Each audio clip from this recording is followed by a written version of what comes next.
ప్రజలకి, దేశంలో ఉండే ప్రజానీకానికి నమస్కారాలు. నిన్న జరిగినటువంటి పార్లమెంట్లో జాతికి విద్రోహం జరిగింది, మహిళలకు అన్యాయం జరిగింది.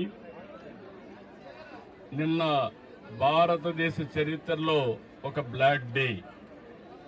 ఎందుకంటే అందరూ అనుకున్నాం మహిళలకు 33% రిజర్వేషన్లు వస్తాయి.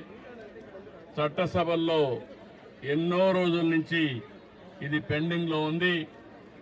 ఎన్నో రోజులు పోరాడాం.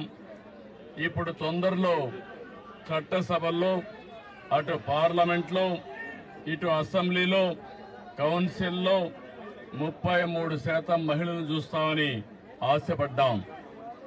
ఇన్ని పోరాటాల తర్వాత అందరూ కూడా ముందుకొచ్చే సమయంలో నిన్న కాంగ్రెస్ పార్టీ, దాని మిత్రపక్షాలు ఒక విధంగా చెప్పాలంటే మహిళలకు ద్రోహం చేశారు.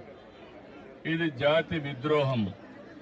భారతదేశ సంస్కృతి మహిళల్ని గౌరవించడం, అన్ని రంగాలలో వాళ్ళని ఆదరించడం. ప్రతి ఒక్కరూ తప్పనిసరిగా యూట్యూబ్లోకి వెళ్ళి కడప వార్తను లైక్ చేయండి, సబ్స్క్రైబ్ చేయండి. ఇట్లు మీ జి రమణయ్య, ఎడిటర్, కడప వార్త.